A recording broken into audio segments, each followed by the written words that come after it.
So good morning guys. तो start करते हैं आज की रिवीजन क्लास। देखिए हमारा पहला प्रश्न क्या है। भारतीय सेना के पहले कमांडर इन चीफ कौन बने? तो आंसर होगा के एम करियप्पा। और कब बने थे? 15 जनवरी 1949 को। इसीलिए तो 15 जनवरी को हम आर्मी डे बनाते हैं, यही कारण है। अगला देखिए, जय हिंद का नारा किसने दिया था? नेताजी सुभाष चंद्र बोस जी ने दिया था। और इन्होंने ही तो तुम मुझे खून दो मैं तुम्हें आज़ादी दूंगा ये नारा भी दिया था। इसके अलावा दिल्ली चलो का नारा देते हुए इन्होंने आज़ाद हिंद फौज के रूप में जाने जाने वाली एक सेना का भी गठन किया था। और अभी 2022 में इनकी 125वीं जयंती मनाई। कब मनाते हैं? 23 जनवरी को। आप जानते हो इसी दिन को तो हम पराक्रम दिवस के रूप में मनाते हैं।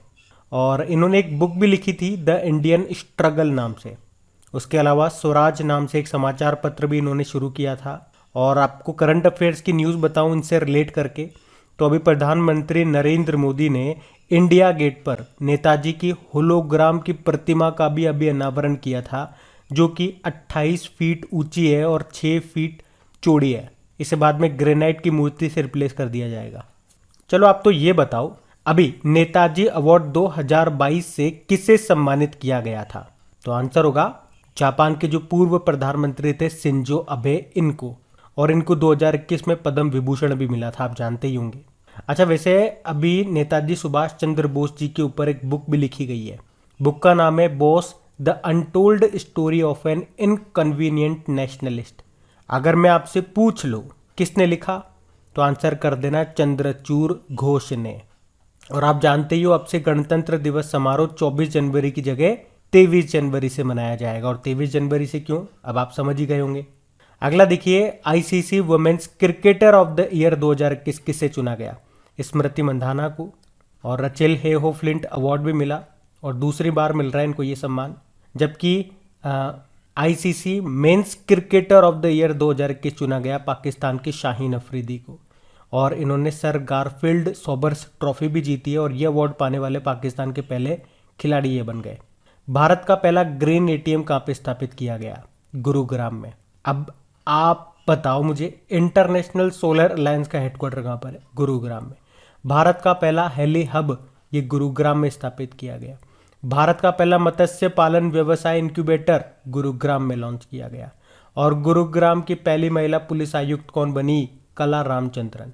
चलो बताओ, इंटरनेशनल टेबल टेनिस फेडरेशन का हेडक्वार्टर लुज़ेन स्विट्जरलैंड में। और टेबल टेनिस से याद आएगा भाविना बेन पटेल का नाम। टोक्यो पैरालंपिक 2020 में सिल्वर जीता था इन्होंने। टेबल टेनिस खिलाड़ी हैं ये। और अभी फरवरी में हमने पढ़ा था table tennis federation of India के संचालन के लिए प्रशासकों एडमिनिस्ट्रेटर्स की समिति की अध्यक्ष बनी थी कौन? चलो ये प्रश्न आप ही के लिए बनेगा, कौन बनी थी, क्या नाम है उनका? अच्छा बताइए, अभी 11वीं महारत्न कंपनी कौन सी बनी है? Power finance limited. तो महारत्न कंपनियां 11 हो गई हैं, नवरत्न 13 हैं और मिनी रत्न 73। तुर्की का नया नाम क्या है? तुर्की का नया नाम तुर्की ये है। और कैपिटल इसकी अंकारा है, करेंसी है तुर्किश लीरा, प्रेसिडेंट है रेसेप तैयप एर्दोगान। अभी टॉम टॉम ट्रैफिक इंडेक्स 2021 आया था, जिसमें भारत का सबसे भीड़ भाड़ वाला शहर बताया था मुंबई को। विश्व में ये 5वें स्थान पर है। और विश्व में सबसे भीड़ भाड़ वाला शहर बताया गया इस इंडेक्स के अनुसार तुर्की का इस्तांबुल। अच्छा चलिए, आप लोग कमेंट बॉक्स में टाइप करके बताओ, इंडोनेशिया की जो कैपिटल है जकार्ता, ये तो पुरानी हो गई, अब नई कैपिटल क्या है इसकी? फिर बताइए, अंतर्राष्ट्रीय चाइल्डहुड कैंसर डे मनाया जाता है 15 फरवरी को। बाकी तो आप जानते हो वर्ल्ड कैंसर डे होता है 4 फरवरी को मनाते हैं, उसकी थीम है क्लोज द केयर गैप। और एक नेशनल कैंसर अवेयरनेस डे भी होता है जो 7 नवंबर को मनाया जाता है। अभी कैंसर के ऊपर एक बुक भी आई है गैस्ट्रिक कैंसर नाम से, जिसको लिखा है डॉक्टर अशोक के वेद ने। और स्टडी ऑफ कैंसर क्या कहा जाता है? ऑन्कोलॉजी। अच्छा आप बताओ, किस राज्य में कैंसर के बचाव के लिए होप एक्सप्रेस की घोषणा की गई थी? तो आंसर होगा महाराष्ट्र। ये सब याद रखना। बाकी भारत में कितने टकसाल हैं? टकसाल जहाँ पे सिक्के बनते हैं 4 हैं, मुंबई, कोलकाता, हैदराबाद और नोएडा। अच्छा, भारत की पहली ट्रांसजेंडर यूनिवर्सिटी ये बनेगी कहाँ पे? उत्तर प्रदेश के कुशीनगर में। अभी आपको याद होगा सामाजिक न्याय व अधिकारिता मंत्रालय ने भीख मांगने वालों और ट्रांसजेंडरों के कल्याण के लिए एक योजना शुरू की थी। उस योजना का नाम क्या है? स्माइल। अच्छा बताइए, अंतर्राष्ट्रीय गिद्ध जागरूकता दिवस कब मनाया जाता है? ये सितंबर के पहले शनिवार को मनाया जाता है। तो 4 सितंबर को मनाया था हमने इसको 2021 में। और अंतर्राष्ट्रीय चैरिटी दिवस ये 5 सितंबर को मनाया जाता है। 5 सितंबर को आप जानते हो नेशनल टीचर डे भी होता है, जबकि वर्ल्ड टीचर डे इसके एक महीने बाद याद रखो 5 अक्टूबर को होता है। अंतर्राष्ट्रीय साक्षरता दिवस 8 सितंबर को होता है। वर्ल्ड सुसाइड प्रिवेंशन डे होता है 10 सितंबर को। इसकी थीम है creating hope through action. World first aid day कब होता है? 11 सितंबर को। और नेशनल हिंदी डे कब होता है? 14 सितंबर को होता है। एक नेशनल हिंदी डे भी होता है जो 10 जनवरी को मनाते हैं। अंतर्राष्ट्रीय लोकतंत्र दिवस कब होता है? 15 सितंबर को। क्या थीम है? Strengthening democratic resilience in the face of future crisis. बाकी एक वर्ल्ड ओजोन डे मनाते हो आप लोग 16 सितंबर को। थीम क्या है? Montreal protocol keeping us our food and vaccine cool. World heart day कब होता है? 29 सितंबर को होता है। क्या थीम है? Use heart to connect. और विश्व अल्जाइमर दिवस कब होता है? 21 सितंबर को होता है, जिसकी थीम है नो डिमेंशिया नो अल्जाइमर। मनोभ्रंश को जाने, अल्जाइमर को जाने। अब पुराने महीने के करंट अफेयर्स का रिवीजन कर लेते हैं। अच्छा चलिए, पुराने महीने के करंट अफेयर्स का हम लोग रिवीजन करेंगे। तो पहला प्रश्न आपसे पूछ रहे हैं, सेबी की पहली महिला अध्यक्ष कौन बनी है? माधवीपुरी बुच बनी है, अजय त्यागी की जगह आई है ये। राष्ट्र विज्ञान दिवस कब मनाया जाता है? तो 28 फरवरी को मनाया जाता है, नेशनल साइंस डे। एक वर्ल्ड साइंस डे भी होता है जो 10 नवंबर को मनाते हैं। उसके अलावा एक international day of women and girls in science भी मनाया जाता है, विज्ञान में लड़कियों और महिलाओं का अंतर्राष्ट्रीय दिवस, वो 11 फरवरी को होता है। बताओ मैक्सिकन ओपन 2022 का खिताब किसने जीता? राफेल नडाल ने जीता था। ये स्पेन के टेनिस प्लेयर है, इन्हें किंग ऑफ क्ले कोर्ट भी कहा जाता है। और अभी आपको याद होगा 2022 में जो ऑस्ट्रेलियन ओपन हुआ था, ये पहला ग्रैंड स्लैम है, इसमें मेन सिंगल टाइटल इन्होंने ही जीता था, राफेल नडाल ने। और महिला सिंगल का खिताब जीता था एशले बार्टी ने, जो कि ऑस्ट्रेलिया की हैं, अभी संन्यास की घोषणा कर चुकी हैं ये। 58वीं 58 नंबर की सीनियर नेशनल शतरंज चैंपियनशिप 2022 का आयोजन किया गया कानपुर में।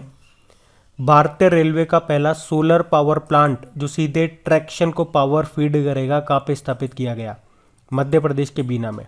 अच्छा आप तो ये बताओ, 100% सोलर एनर्जी से संचालित भारत का पहला मंदिर कौन सा है?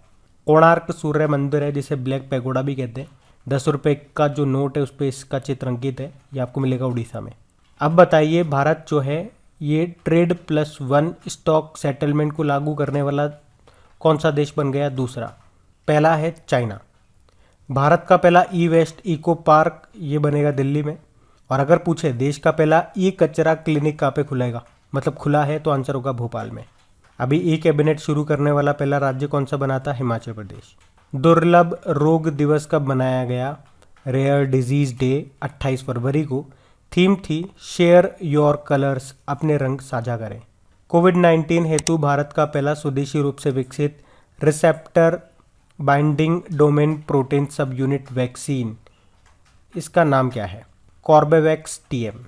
और अगर पूछे डीएनए बेस्ड जो वैक्सीन है उसका नाम ज़ाइकोव डी, और इसे लगाने वाला पहला देश भारत है, मतलब डीएनए बेस्ड वैक्सीन को लगाने वाला पहला देश। अभी प्लांट बेस्ड वैक्सीन को मंजूरी देने वाला पहला देश बना था कौन सा? कनाडा।